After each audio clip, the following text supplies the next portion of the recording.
তো হ্যালো সবাই বন্ধুরা, তোমরা সবাই কেমন আছো? সুস্থ সাবধানে থেকো আর বেশি বেশি জোরে জল খেয়েও, প্রচণ্ড গরম পড়েছে। তো আজকে আমি একটু বাজারে গেছিলাম।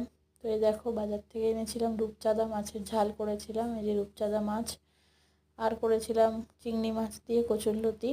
এই যে তোমাদের দাদাভাই কচুরলতি এনেছিল, তো চিংড়ি মাছ দিয়ে করেছিলাম। আর করেছিলাম মসুরির ডাল। তো মসুরির ডাল আর গরম গরম ভাত, এই ছিল আজকের মেনু। তো মসুরির ডালটা আমরা একটু হলুদ কমই খাই। তো এই যে আমি আবার নাড়িয়ে দেখিয়ে দিলাম। তোমরা হয়তো ভাববে ডালটা এরম কেন, কিন্তু আমরা ডালে একটু হলুদ কমই খাই। তো এই ছিল আজকের মেনু, দুপুরের মেনু।